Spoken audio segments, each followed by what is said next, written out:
welcome to the program. I'm Melinda Kinlami. Coming up today, Nigeria Labour Congress suspends protests in the South and elsewhere across the country, gives government 2 weeks to meet demands. Residents of Rivers State pay tribute to former Group Managing Director and CEO of Access Bank Holdings, Mr. Herbert Wigwe. And Niger Delta Development Commission tours road projects linking Abia, Akwa Ibom and Cross River State.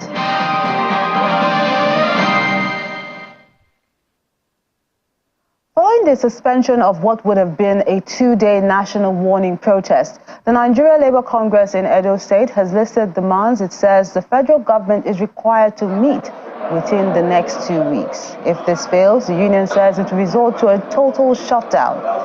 They also want the federal government to revisit the 16-point agenda agreement reached with Labour last year, amongst other issues.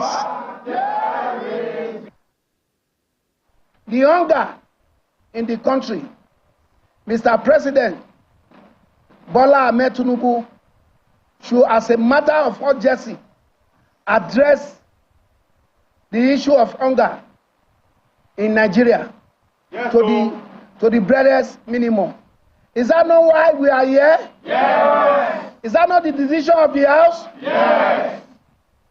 Secondly,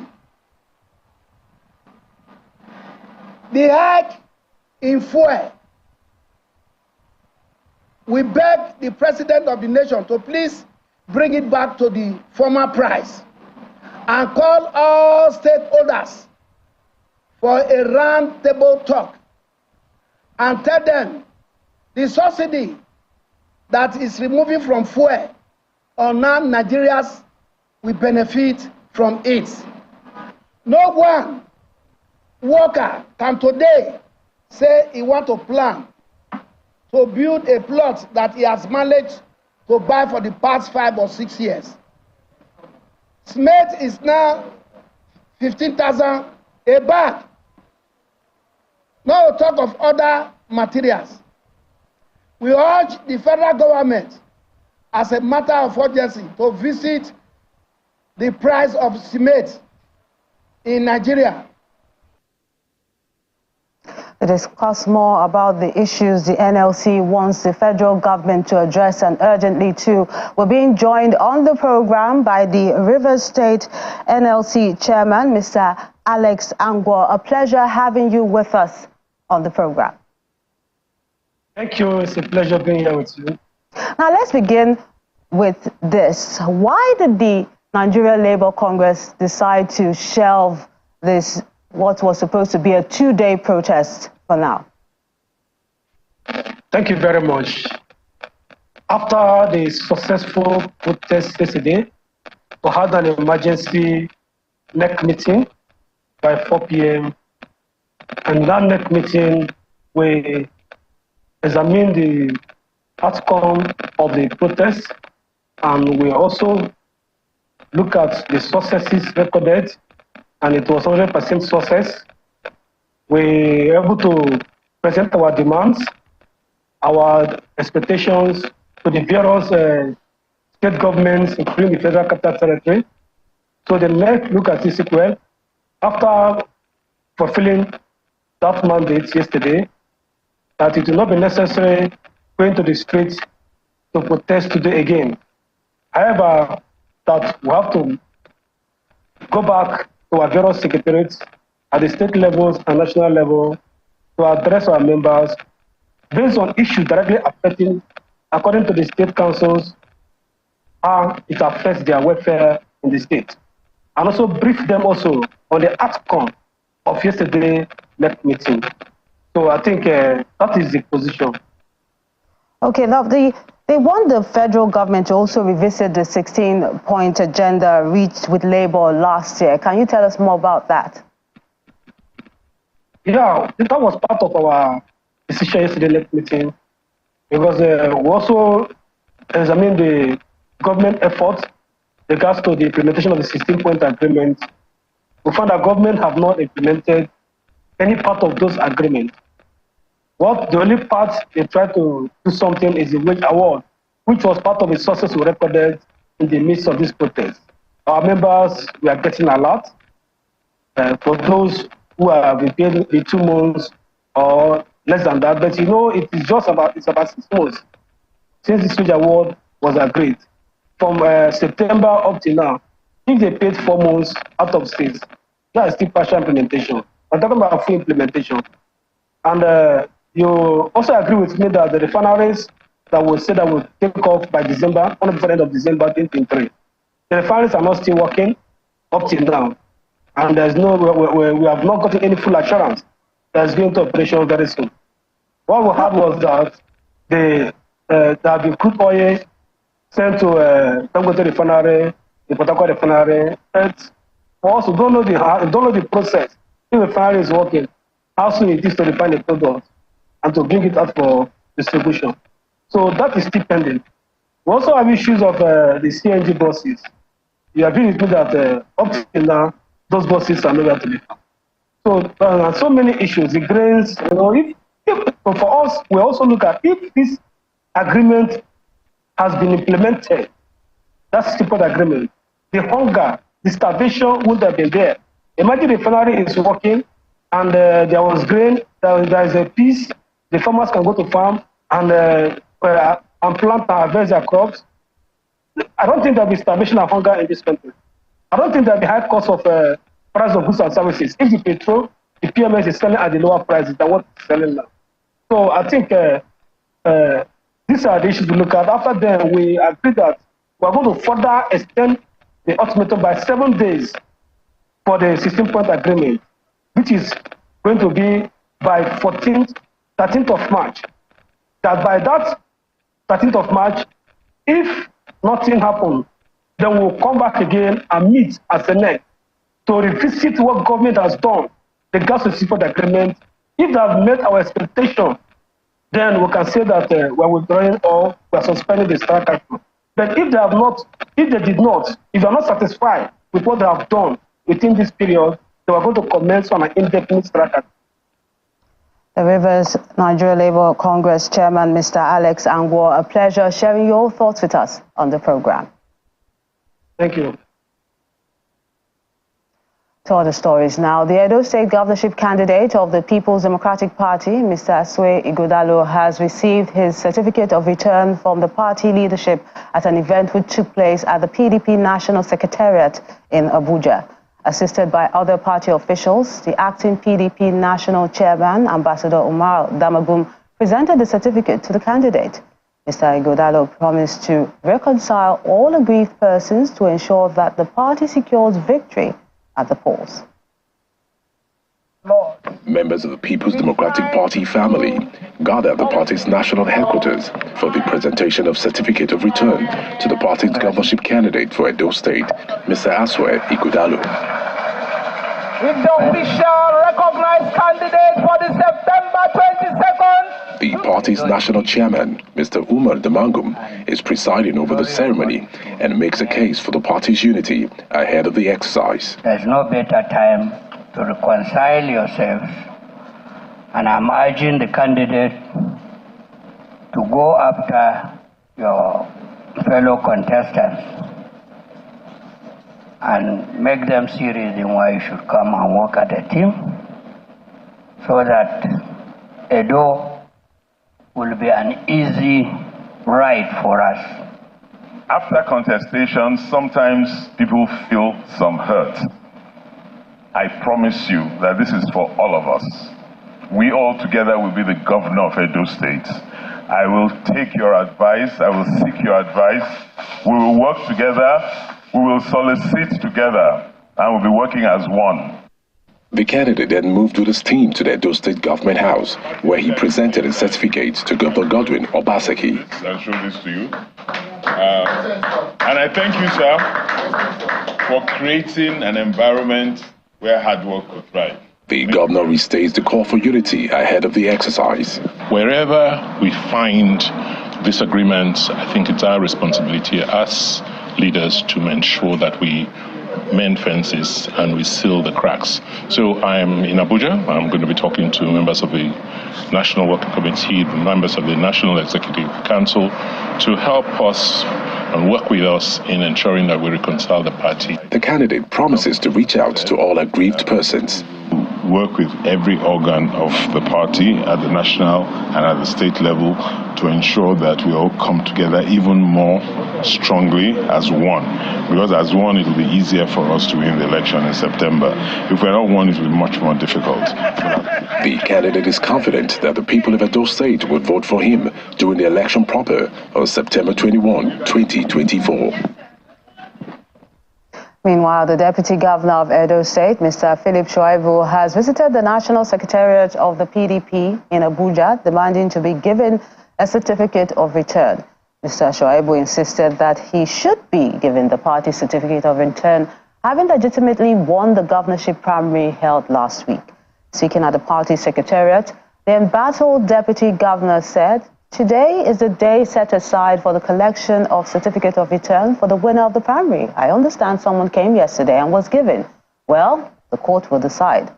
Mr. Aswe Godalo, a legal practitioner, was declared winner of the PDP Edo governorship primary, which was observed by officials of the Independent National Electoral Commission, INEC, while Mr. Shaibu was declared winner in a parallel primary, which was reportedly held at his residence in Benin City, Edo State.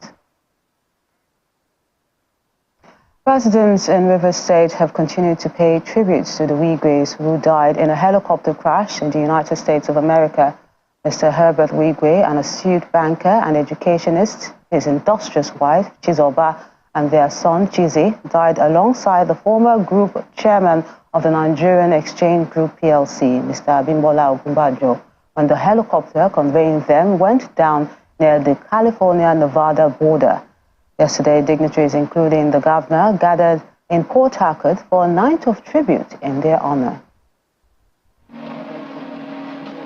It was a solemn night of reflection and tribute as prominent sons and daughters of River State gather at the EUI Event Center at Sani Abacha Road in New GRA, Port Harcourt, River State. Thank you so much. Today, let us remember that life. Each of them had something to say or share about their encounter with late Herbert Wigwe, who died with his wife, son, and a business associate, Abimbola Ogunbanjo.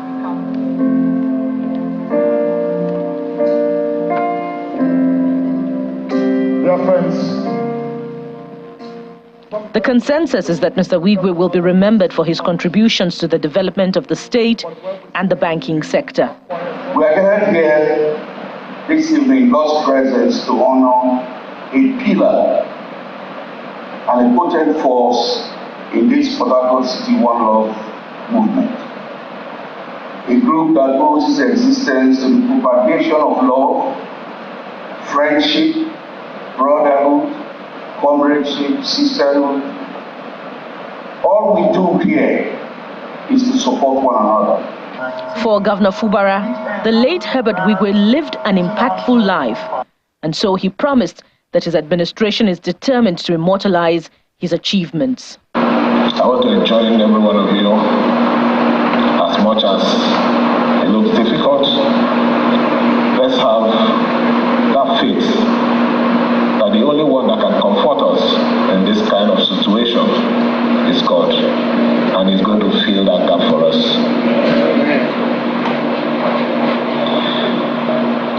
Don't lose faith in God.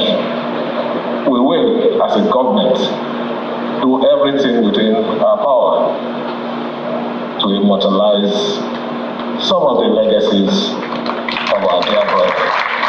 The governor also urges the people to be selfless while alive, noting that there is no amount of wealth acquired that will be taken along in death. Immediately, when it happened, we started feeling the pains. But at the long run, we understand the message that God has just sent to us. It sounds painful, but it has a special message. We have come to this world with nothing. We leave this world no matter how rich you are, when you die, you also live with nothing.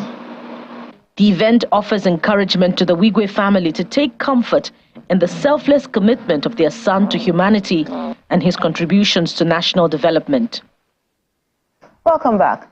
Due to the deplorable state of some road infrastructure and the time spent by passengers before getting to their destinations in Cross River State, the government has assured investors who want to venture into the maritime transport system to do so, as the state government is ready to lend their support. Speaking at the Calabar River after embarking on an inspection tour, the Deputy Governor, Mr. Peter Ode, explained that investing in maritime business will help in reducing time spent on the road and also boost both tourism and the economy. Traveling by road can be time-consuming and stressful, especially when the roads are in a deplorable state.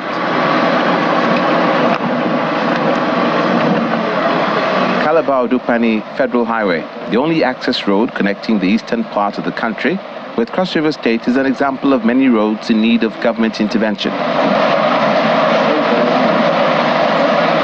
Motorists and commuters who ply this route continue to plead that something be done urgently. You can see the number of trucks that are lying down flat on the road. If they don't come to our aid, if they don't want us to leave, they should tell us. I don't see any reason why a small portion of road can trap can collapse businesses, trap hundreds of vehicles that cannot, we as a government cannot have an emergency road maintenance when it comes to this kind of situation. Please get to this government, make them understand that the people here are human beings. There's no way, no road, so we are suffering. For those who are fed up with traveling by road, the Calabar River has been serving as an alternative route, but that too has its challenges. As the boat numbers dwindle, commuters are left with no choice but to head back to the highway. For a state like Cross River, the authorities are aware that investments in maritime transport is the future, boosting commercial activities within the state's South-South region and international neighbors. The blue economy has come to stay. Maritime business has opened up and will continue to open up. As the Chief Trader of Cross River State, I want to encourage our people, those in the diaspora and those within Nigeria, that there is so much to gain from in investing in the maritime business. For this to really take off, the state is ready to provide an enabling environment for investors who want to venture into the maritime business. The state government will not necessarily need to buy a boat. They will provide the enablement whereby people who want to go into the business will have a free, and easy landing to go into the business. Will provide an enabling environment, will provide the security to ensure that their businesses thrive in Cross River State. The state government is optimistic that widening the investment net to the maritime sector will create opportunities for increase in local transportation of goods, international exports, and lessen the pressure on the roads. Still talking infrastructure, the Niger Delta Development Commission, NDDC, has warned contractors handling its projects against substandard executions, as specifications must be followed to ensure quality delivery. The Commission has reiterated its commitment to complete the 8-kilometer Arochukwu-Ini road, which links Abia, Akwa Ibom, and Cross River State. The Executive Director of Projects, Mr. Victor Antai, stated this during an inspection of some projects in Abia State. In continuation of his tour of projects across the 9 mandate states of the Niger Delta Development Commission, the NDDC Executive Director of Projects, Victor Antai, in company of some directors and engineers of the Commission, is in Arochukwu, a boundary town in Abia State, to inspect the road projects across several communities, as well as the 8-kilometer Atani Phase 2 road, which links Abia to Akwa Ibom and Cross River States. Residents and leaders of the communities here say the completed roads with concrete drains and solar-powered street lights have transformed the landscape of the area, leading to improved economy. Today, in our lifetime, through NDDC, we now have a smooth, tarred road. On behalf of my community, I'm saying very big thank you. You can't even go this road without holding a stick, a heavy stick that will help you to move. I'm happy and I thank God for this road, and I thank God for the people that make this road to be free for us, especially we women that used to go to the farm and collect our cassava and collect our firewood, but now we can go with Okada, we can go with motor. For the Executive Director projects, the delivery of these roads is in line with the commitment of the Samuel Ogboku's-led NDDC to infrastructural development of the Niger Delta region.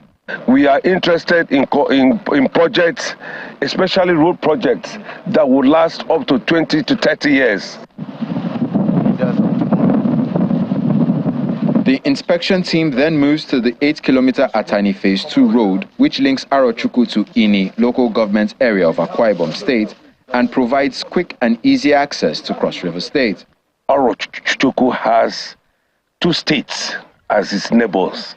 It has Akwa Ibom State, and it also have Cross River State. So trying to link the 3 states together, Abia, Cross River, and Akwa Ibom State, is going to be one of the legacy projects of Dr. Samuel Ogboku in the Niger Delta region. The job they are doing in my community. And look at this road. This road used to be a track road. No vehicle applied this road, but today it's a motorable place. So we thank NDDC and also thank the contractor. He did a very good job. The completion of this 8-kilometer road would have a major impact on the lives of the people, as it will open opportunities for business and socialization across state boundaries. To other stories now. Nurses working in Akwa Ibom State have staged a peaceful rally against the revised guidelines for the verification of certificates with the Nursing and Midwifery Council of Nigeria. That's the body responsible for the regulation of the nursing profession in the country. The rally is to register their rejection of the guidelines and policies. The rally, which brought together practicing and student nurses from schools and hospitals across Akwa Ibom State, commenced from the Unity Park along Udodoma Avenue to the Ministry of Health, Idongesit in Kanga Secretariat. Participants carried placards with inscriptions such as "Say No, NMCN verification policy," "Nurses are not slaves," "Give us the freedom we deserve," among others. Addressing journalists, the leader of the rally, Mr. Nkeruwem Emma, listed some of the new policies and regulations which they consider unfavorable to them. And of recent, the Regulatory Authority, which is the Nursing and Midwifery Council of Nigeria, has come up with some new sets of guidelines for people who intend to apply for authentication of their certificate. For the Regulatory Authority to bring out policies that will hamper the free flow of this authentication, we see it as anti-nurses. We don't see it, it's not acceptable by us. To migrate and leave our claim. Perhaps it is possible that there are better facilities outside of the country. And so if you want to keep your people here and stop them from brain drain, why don't you step up the facilities? However, the Akwa Ibom State Director of Nursing Services, Ministry of Health, Mrs. Patricia Ekanem, appreciated the peaceful conduct of the exercise and promised to deliver their grievances to the appropriate quarters. I want to tell you that you are not alone in this struggle. Now, I want you also to appreciate the fact that our CEO, the registrar, Dr. Farouk, is a human being that is working under an authority. Do you agree with me? So he may not have woken up on his own to bring out those reforms. But with the situation, everything has gone. The whole country is boiling at the northeast end over this reform. So I also believe that they are working to amend aspects that are inimical to us. By the grace of God, we intend to have an online meeting with the registrar. This will guide me on what to tell him as the voices of nurses from Akwa Ibom State. With those words, the group returns with the assurance that their grievances will receive the attention of this investment.